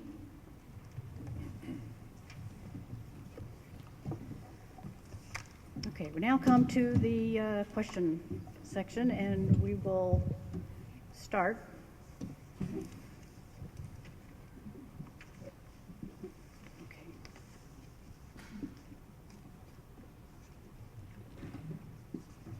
Sorry, got a little out of order there. We'll start with Mr. Pierscionek. The first question is, please state your opinion on removing health insurance and pension benefits and reducing salary for the part-time job of Forest Preserve Commissioner. Thank you. That is an issue not just for the Forest Preserve, but for any government entities. Trying to make governments parallel what's happened in the private sector is one of my pet peeves, that we have all seen our tax bills go up and stay the same, while those of us in the private sector have seen our wages and benefit costs go up. As a Forest Preserve Commissioner, I will not be taking a pension, and I will not be taking health insurance benefits. Obviously, how that gets affected by the whole board and the rest of the organization, you have to work out with the rest of the board, but that is an issue I will be pressing once I'm elected. Thank you. Thank you. Ms. Burns? This question is really one of accountability, and the Forest Preserve Board, any public servant, has an obligation to be accountable to the public they serve and actually to be a leader in setting the example. I support cutting back the Forest Preserve Board salaries to at least what the county board makes, and I also support rescinding the 3% annual increase that they passed a few years ago. When I'm elected, I will not be taking advantage of the benefits that they offer, and I would support any efforts on the part of the board to reduce them and bring the county, the Forest Preserve Board more in line with what the general public is experiencing in this bad economy. Thank you. Mr. Atkinson? The pension issues are front and center throughout the state of Illinois. I think it's generally recognized that the pension systems in Illinois are not fiscally sustainable. And it's taken a while for us to get here. There's a lot of reasons for why they're not sustainable, but the fact of the matter is right now the state is facing a massive shortfall in being able to fund its liabilities. For that reason, I think it is important for public officials to lead by example, as it will not happen within not the foreseeable future, but in the coming years.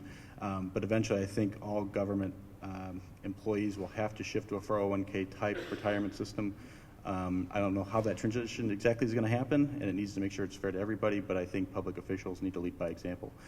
So I personally will make the decision not to accept a pension or health care benefits. I'm not running to increase my my benefits.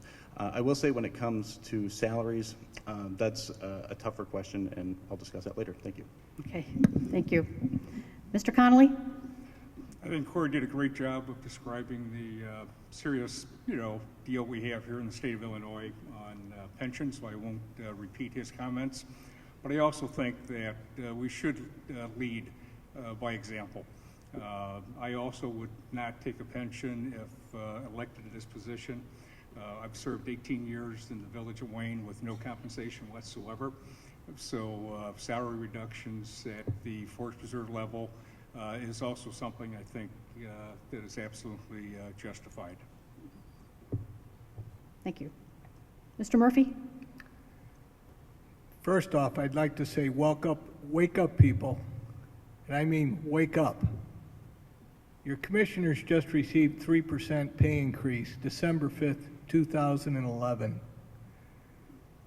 That's the end of their 12% increase that they voted for themselves. When I first stated I was going to run in June, I even declared we need to cut payroll for the commissioners. And I vowed to try and cut salary by 20%.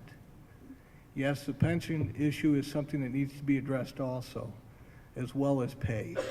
Your current commissioners receive more than the county board does. They're the highest paid commissioners in DuPage County, and we need to focus on that.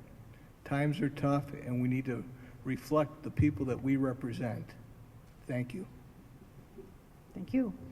Ms. Burns, you'll take this next question first. And it's two parts. The Cook County Forest Preserve has one public relations staff person, and DuPage has 6. Is that really necessary?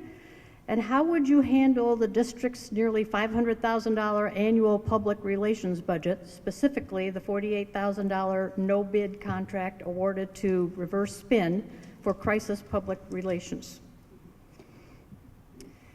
That's a good question. I do believe the DuPage County Forest Preserves have quite a few activities, and those do need to be publicized to the community. The public relations staff that they have does do a lot of getting the word out for the very many activities that we have in DuPage County.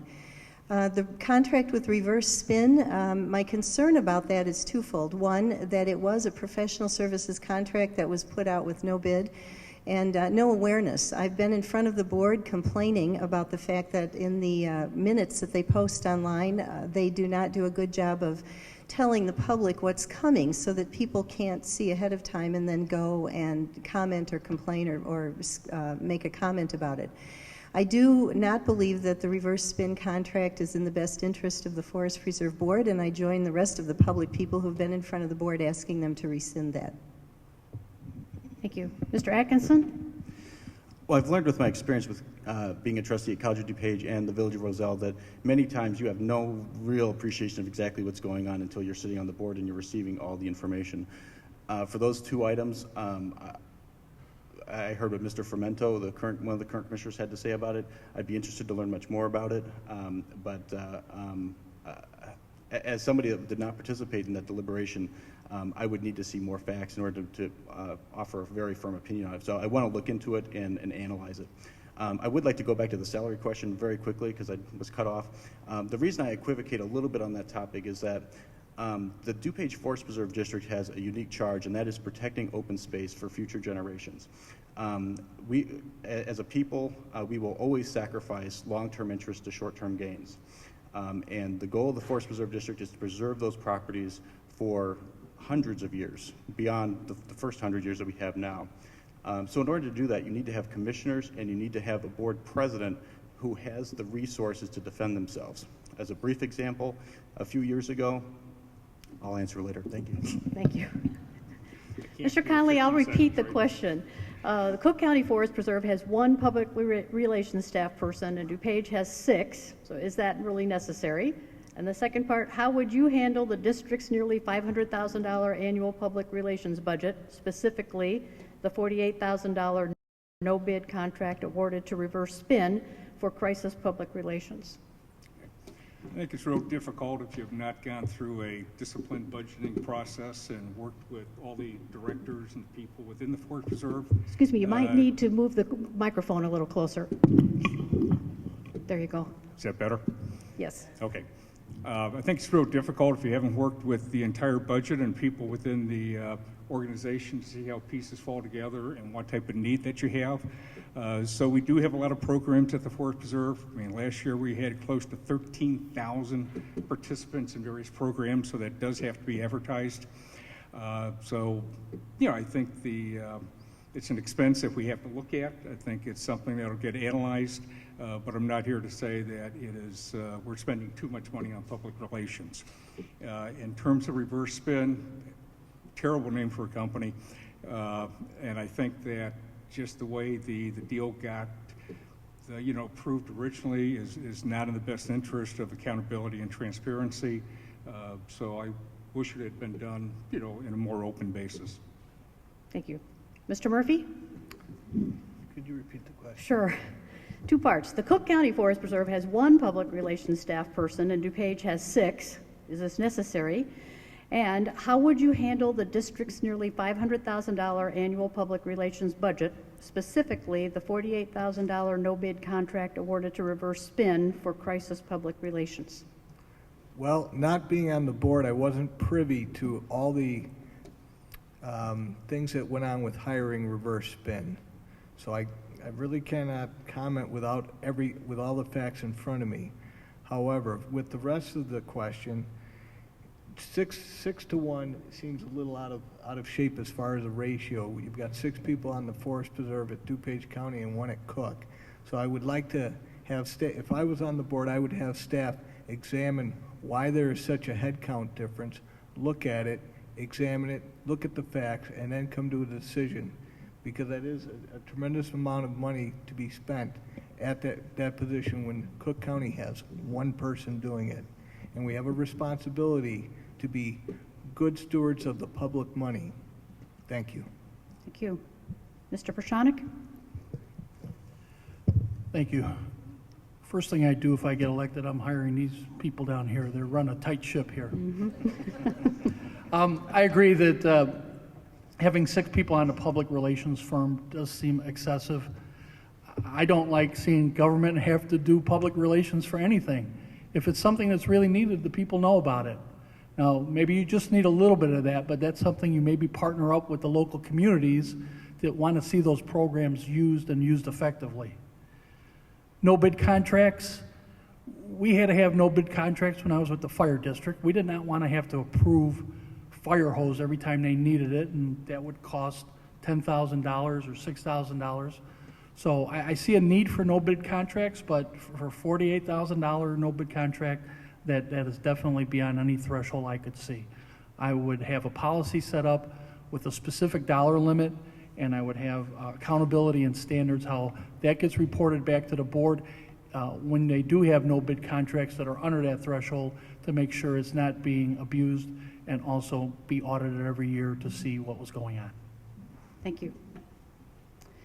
Okay, Mr. Atkinson, we'll start with you on question 3. In light of recent events where 2 Forest Preserve employees were accused of misuse of public funds, do you think that the Forest Preserve Board of Commissioners should be held accountable for not having policies and procedures in place to protect taxpayers? I believe a lot of the facts about this particular case are not yet public, and for good reasons. There's an investigation underway by the DuPage County State's Attorney's Office. It's my understanding that the Forest Preserve District conducted its own investigation, but at this time the facts are not publicly available. I think if the district's internal controls caught this problem, then the policies worked. If those controls did not catch this problem in this instance, then those policies need to be looked at. But I think at the end of the day, you can have a whole list of regulations telling people that there are bad things that they shouldn't do, and if you have one bad person, and I believe the Forest Preserve District has hundreds of employees, so less than 1% of the workforce did something bad, I'm not sure that you can hold the commissioners liable for that. Briefly, back to salaries. Two quick issues. One, remember that the county raided the DuPage Water Commission a few years ago and stole their reserves. They did it through legislation. The members of the Water Commission are unpaid. I'll come back to this. Bye. Mr. Connolly, would you like me to read the question again? No, I'm fine. Okay. I actually also think that the Forest Preserve does have procedures. What happened with the two employees, that they basically violated procedures that were in place. You can't have public bid contracts on absolutely every contract and every expenditure that you have in an organization. You have to set limits. I believe the Forest Preserve has a set limit, and these individuals kept those contracts under that limit, so under the radar screen, and it was discovered by the Forest Preserve internal staff, and they investigated it, and it's still going on. Commissioners are always responsible for what happens, just as bosses are responsible, but that doesn't mean that any of the commissioners or the board did anything wrong. Okay, thank you. Mr. Murphy? Well, I can't comment on the people that were involved because I don't know all the facts, but what I can comment on is the leadership. Being a commissioner means you have to take leadership, and leadership means responsibility. Sometimes if somebody's working for me and something happens where I feel they aren't doing the job, I have to take responsibility for that because they're working for me. And that's what it comes down to, accepting responsibility, creating responsibility, but also it says something that maybe the Forest Preserve didn't have all the checks and balances that they should have when handling money and distributing, awarding contracts. You need checks and balances. You need a registry of vendors that get checked out before you go to no bid contracts. If they're not on the list of vendors that have been checked out, perhaps that would solve that problem if you have a list of vendors that have to be pre-qualified. Thank you. Thank you. Mr. Pierscionek? Thank you. Again, I don't have all the facts about the ongoing investigation, so I won't comment on that. But my experience on the Fire District Board, again, I'm going to draw from, that when I first started, we had no policies and procedures. That was something that is a manager or an executive's dream, because that means they're not accountable to anybody. When we finally got the board in place that agreed with me, we put policies and procedures in place, and it wasn't a simple task because there was a lot of different input that had to go into it. You don't want to make things too restrictive, and you have to be able to allow things to flow in the business model. We revised it every 6 months, and the person responsible for this was our chief, but the Forest Preserver would be the executive director and the rest of the staff. They're the ones that you hold the feet to the fire. We are responsible for them. We're not there to micromanage them, but when we are there to make sure that the policies and procedures are in place and are workable within the organization. Thank you. Thank you. Ms. Burns? Actually, there's two issues here, and the first one is the way the board handled the issue when they discovered that there was a problem. And as near as I can tell, the board acted appropriately and took action, and it sounds like they had good reasons for not being public with every detail. I agree with what they did. There's another issue here, though, and that's one of transparency. The public only gets annoyed or angry when they feel like they're not getting the entire truth. And if I were on the board, I would support, whenever something like this happens, immediately hold some public meetings around the county and just tell people as many facts as you can. When people have the facts, they feel more trusting of what's happening, and they feel more inclined to be patient when you tell them more information is coming later on. And that's how I wish it would have been handled after the board got involved. I do agree that the board did the best job they could with what they had. Sometimes things just go wrong, and they jumped on it when they knew what happened. Thank you. Mr. Connolly, we'll start with you on this next question. Do you support a requirement for the Forest Preserve to hold public hearings and comply with county and municipal zoning ordinances before building on Forest Preserve lands? Yeah, even though it, it's not required, I would not have any issue whatsoever with the Forest Preserve complying with regulations. I also think it's very important for them to be a leader in the environmental side, so I would add on, complying to LEED standards in addition to, the normal, building and zoning regulations. And public hearings? Public hearings on a new building, especially if it's something that we think is going to adversely affect any of our taxpayers. I think that's a good thing. I mean, buildings are not something that happen overnight, so therefore notifying taxpayers of anything that's happening in their district and their neighborhood is a good thing. Okay, thank you. Mr. Murphy, do you support a requirement to hold public hearings and comply with county and municipal zoning ordinances before building on forest preserve lands? Yes, I do. And the reason being is if you have to stand up to it, and you have to stand up to it, and you have to stand up to it, so should the government. The rules are made for one and all, not where it's going to apply to this group and not to this group. I'm sorry, but if the Joe individual has to apply for a zoning variance, so does the Forest Preserve. And they should adhere to the zoning laws just like anybody else. Thank you. And public hearings? Public hearings also, Okay, yes. thank you. Mr. Pierscionek? I do agree with both of those points. Forest Preserve has to be a good neighbor with everybody that lives around the different areas.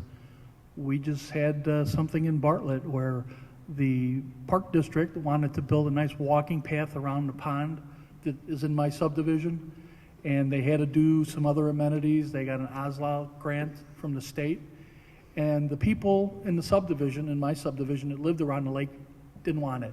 They didn't want to share the lake with everybody else in the village, so they fought hard against it. The Park District went for the hearings for this, and the board actually turned them down. And the Park District, knowing it was in the best interest of the community, ended up taking them to court, and basically they worked everything out, and that our pond now has a nice walking path, and the other amenities are being built right now. But the Forest Preserve should comply with local zoning laws and should have hearings whenever it's going to improve the properties. Thank you. Thank you. Ms. Burns? The issue of public hearing is one that is granted by state zoning law to every citizen in the United States. And I'm involved in a specific issue, the Fleet Maintenance Building that the Forest Preserve is planning to begin constructing in the McKee Marsh section of Blackwell. And we've been protesting that. This is an area where private industry would not be allowed to build a 28,000 square foot maintenance facility. But the Forest Preserve can do that because they've got a zoning exemption from the county. The Forest Preserve serves at the pleasure of the public, not the other way around. And as such, whether they have an exemption or not, if the public does not want something there or wants to have a public hearing to bring up their concerns and issues, I believe that the Board of Commissioners has an obligation to provide that right to the public. Thank you. Mr. Atkinson? Yes, and yes. Sorry, back to salaries. The point I was making, the DuPage Water Commission, unpaid commissioners, unpaid chairman, the county was able to take away their reserves. The Forest Preserve District has very large reserves for very good reasons. We have 8 landfills that we have legal liability for ensuring that there's no environmental damage done through those landfills for at least 100 years and maybe longer. As the county and as primarily DuPage County, continues to have financial strains, they're looking for money wherever they can get it, and they're going to come to the Forest Preserve District, and unless you have commissioners who have the strength and the ability to defend themselves, they will lose that reserve, and they will lose the ability to protect the residents of this district from environmental hazards from those landfills. Another issue that's come up recently is moving the county fairgrounds from the county complex in Wheaton to the Forest Preserve District. Is that in the best interest of the Forest Preserves? I don't know, but we need to have the strength to defend ourselves. Thank you. Thank you. Mr. Murphy, do you believe it is appropriate for board members to, do you believe it's appropriate for board members to take campaign contributions from Forest Preserve vendors and contractors? Okay. Oh, microphone. No, I do not. I don't think it's appropriate. Okay, thank you. Mr. Pierscionek? I do not, and I have not taken any. Ms. Burns? It's certainly not illegal to accept campaign contributions from organizations that you do business with, but it's questionably unethical. And I believe that as a public servant, you have an obligation to avoid the appearance of anything that is not completely above board and legitimate. So I would not support taking campaign contributions from anyone that the Forest Preserve does business with. And I believe that Mr. Kotecki, who is the commissioner that we're all hoping to replace, has avoided doing that, and I've admired him for that along the way. Thank you. This is, I think, a very interesting question, and the reason I think that is it always comes up with relation to contracts and vendors, but it rarely comes up with public employee unions. And I think the question should be, should individuals accept campaign contributions from anyone who does business with a unit of government, and that by definition includes collective bargaining units because they contract with the Board of Commissioners. I think it's an interesting question. It's a tough question. As an attorney, I fully respect people's constitutional First Amendment rights to engage in the political process. I have not accepted any contributions from vendors. I don't plan to.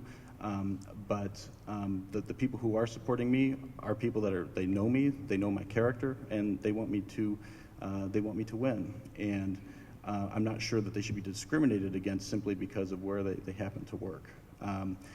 The other thing is, who do you ask for campaign contributions from? I mean, we could all self-finance, but we're not all millionaires. So it's a very difficult question. Thank you. Thank you. Mr. Connolly? Yeah, I would agree it's a difficult question. I would indicate that I'm generally opposed to any type of contribution that could have the appearance of a conflict of interest.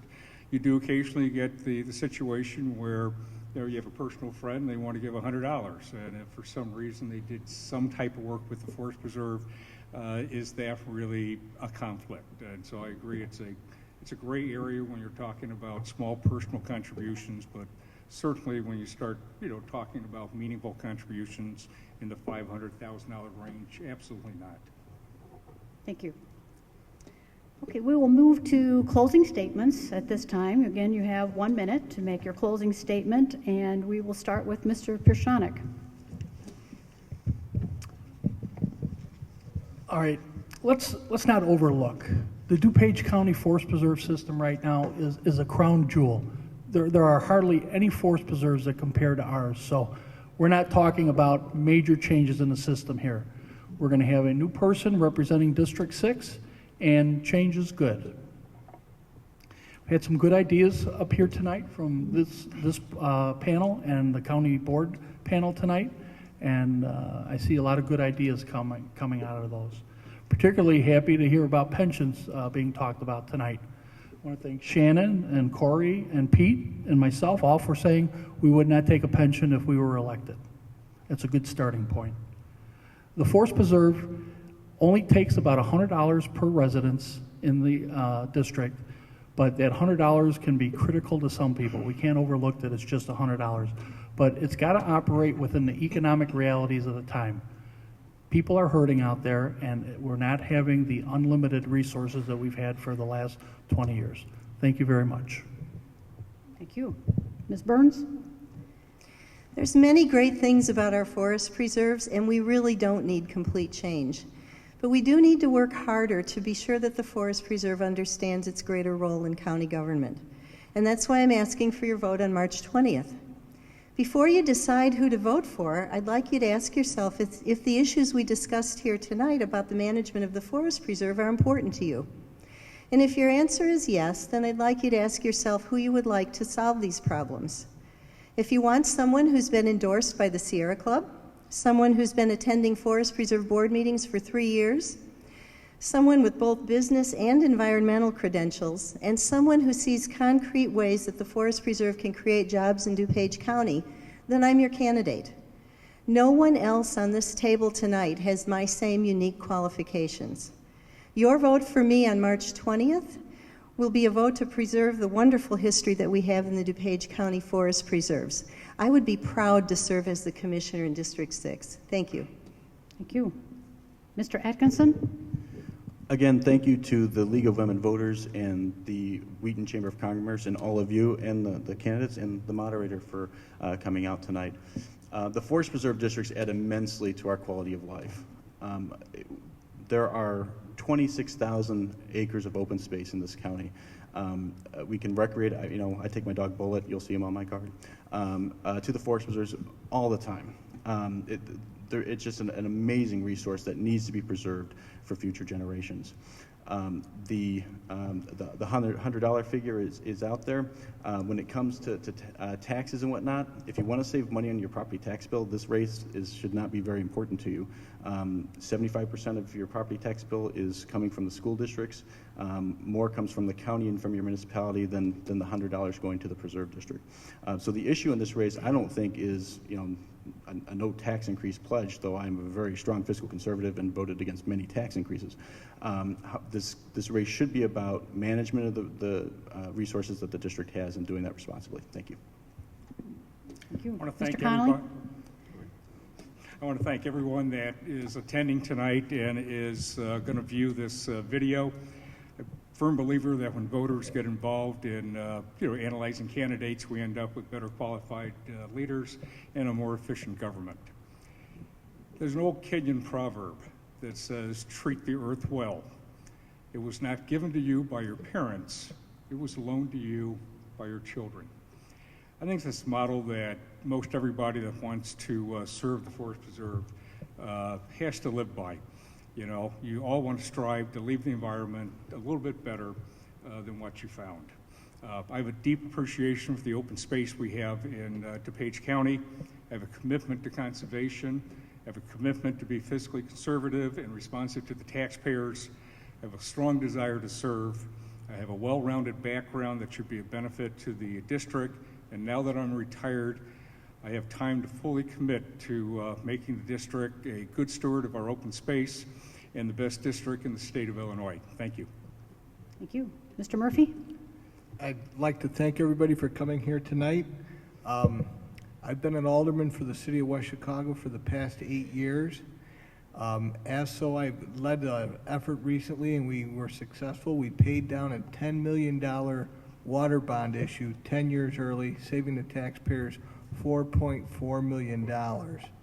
That's good government. That's the type of thing I would like to bring to the Forest Preserve. I think that's one of the reasons why I've been endorsed by the mayor of Hanover Park, the mayor of Carroll Stream, and the mayor of West Chicago.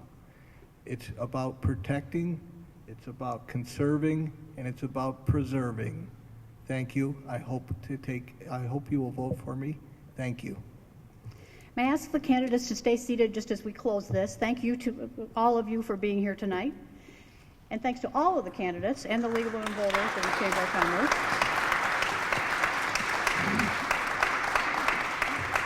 Those of you who are here may pick up campaign information out in the hallway. And remember, Election Day is Tuesday, March 20th. We're sure you're going to vote, so make sure you take a friend along. And Steve Johnson from the Wheaton Chamber of Commerce would like to close the meeting tonight. Thank you, and I'd like everybody to thank Gloria French for doing a marvelous job moderating tonight. Thank you to a very good audience and the great questions that you had for each of the panels tonight.